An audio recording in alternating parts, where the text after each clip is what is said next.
Crime हो या राजनीति, चुनाव हो या आयोजन, अब हर मुद्दों पर खुलकर होगी चर्चा एक खास शख्सियत के साथ। देखना ना भूलें हमारा कार्यक्रम एक खास मुलाकात। नमस्कार दोस्तों, आज हम आजादी की 74वीं वर्षगांठ मना रहे हैं और खुशी इस बात की है कि इस समय जो दल सत्ता में बैठे हुए हैं वे सभी दल कंप्यूटर क्रांति एवं नए आधुनिक गाड़ियों से लेकर मोबाइल एवं फोन क्रांति तक सभी तरह के आधुनिक संचार प्रणाली को नए टेक्नोलॉजी से लैस करने का घोर विरोध कर रहे थे। लेकिन बड़े भाग्य की बात है कि नोटबंदी साइनिंग इंडिया के फेल हो जाने के बाद भारतीय जनता पार्टी के पास देश की तरक्की को आगे ले जाने के लिए कोई योजना ऐसी नहीं थी जिन योजनाओं को धरातल पर लाया जाए। इसलिए इन्होंने भारत के पूर्व प्रधानमंत्री स्वर्गीय राजीव गांधी द्वारा पूर्व में लाई गई सारी योजनाओं को क्रमवार लाना शुरू कर दिया है। इसके लिए हम इस सरकार को बहुत बहुत बधाई देते हैं। लेकिन दुख इस बात का है जिन योजनाओं को जिसमें आधार कार्ड से लेकर आधुनिक टेक्नोलॉजी शामिल है, बेरोजगारी का हवाला देकर लगभग 40 वर्षों तक घोर विरोध करते रहे। इस भारी विरोध के बावजूद राजीव गांधी के दृढ़ निश्चय ने अपने बल पर समस्त भारतवासियों को इस टेक्नोलॉजी से अवगत कराकर इसका स्वाद चखाया। लेकिन भारत के प्रतिभा को आज तक इस देश में कोई रोक नहीं पाया है। ये कांग्रेस का पतन है मुख्य कारण। आज इसी फॉर्मूले को लेकर भारतीय जनता पार्टी अभी तक चलती आ रही है। लेकिन अपने प्रधानमंत्री से हम उम्मीद कर बैठे हैं कि 5 अगस्त को श्री राम के चरणों में जब ये गिरे थे कि श्री राम के आचरण और राम राज्य से कुछ शिक्षा इनको मिल गई होगी। लेकिन आज लाल किले की प्राचीन से उनकी बात सुनकर हर प्रतिभावान भारत के जो बच्चे हैं उनका आज भाषण सुन रहे थे, उनको बहुत बड़ा आघात लगा है।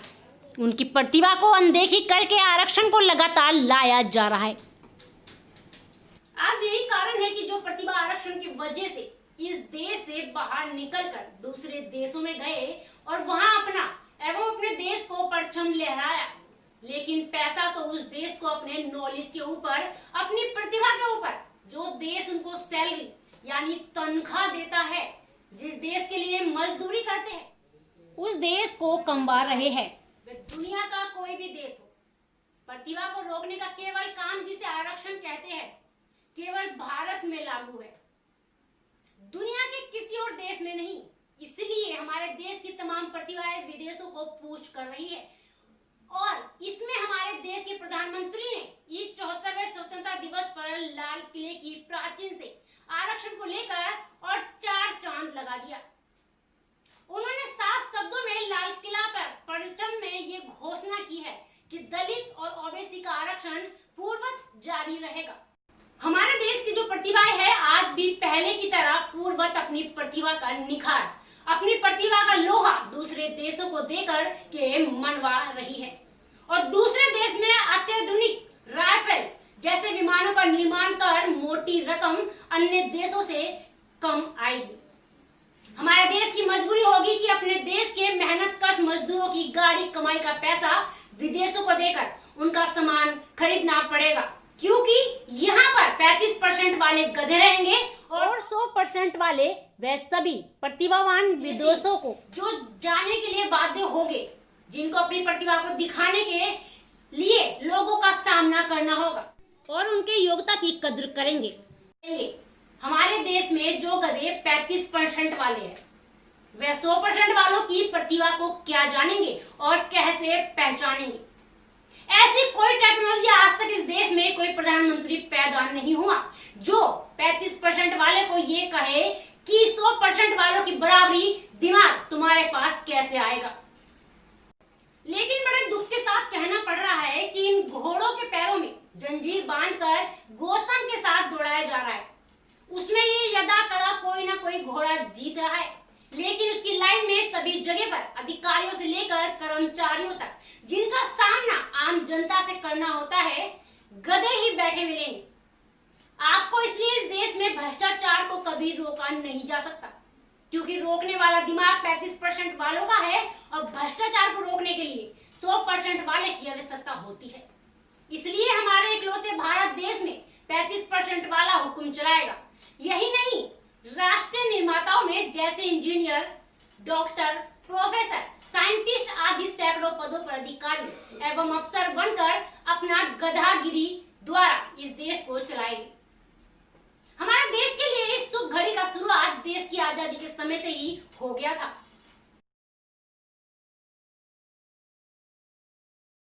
देश की प्रतिभाओं की कदर ना ही कांग्रेस ने की और ना ही भारतीय जनता पार्टी ने, और ना ही इन दोनों पार्टियों के बीच में घुसे उन छोटे दलों के नेताओं ने। सब गधों की वाहवाही में वाह करते रहे।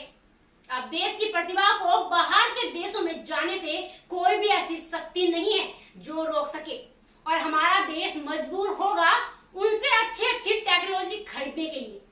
अपने यहाँ कमाई के खून पसीने से सिंचित धारा की सारी पूंजी है जो धीरे धीरे करके विदेशों को जाने लगेगी, और अंत में क्या होगा इसका फैसला आप स्वयं करें। घोड़ा रेस में नहीं दौड़ेगा, उसके पैर बांध दिए जाएंगे। गधों को रेस ही दौड़ जीतने के लिए छोड़ दिया जाएगा। अंदाजा आपको लगाना है, फैसला आपके हाथ में है।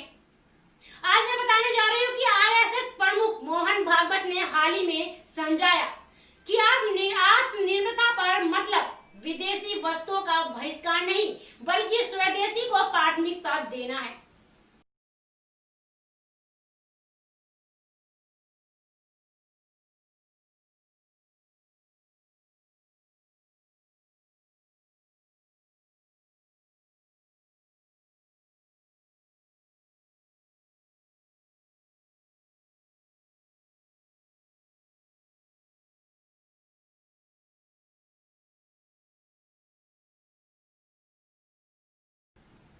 लेकिन इसी क्रम में रक्षा क्षेत्र की 101 वस्तुएं विदेशों से न लाने का सरकार ने जो फैसला किया है, अच्छी बात है। लेकिन प्रतिभाओं को जब आप विदेश भेज दोगे तो कैसे उम्मीद कर सकते हो? आज हमारा देश ऐसी स्थितियों में पहुंच चुका है कि हम बाकी राष्ट्रों के साथ समान नागरिकता के साथ, समान विचारधारा के साथ एक साथ खड़े होकर विश्व स्तर पर कोई भी निर्णय लेने के लिए हम सक्षम हैं। लेकिन जब ये हम गधों से कराया जाएगा और गधे हमेशा इस देश को रसातल में ले जाने का कार्य करेंगे। अगर इनकी औकात होती तो अभी तक ही फ्रांस से लाया गया राफेल एक भी विमान का पायलट आरक्षण वाला क्यों नहीं गया?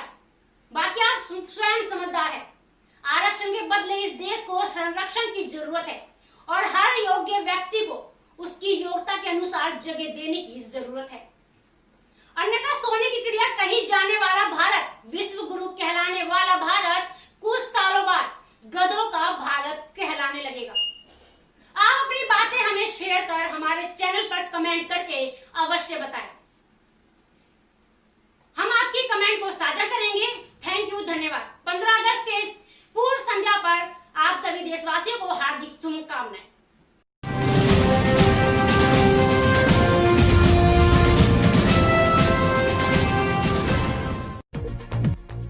क्राइम हो या राजनीति, चुनाव हो या आयोजन, अब हर मुद्दों पर खुलकर होगी चर्चा एक खास शख्सियत के साथ। देखना ना भूलें हमारा कार्यक्रम एक खास मुलाकात।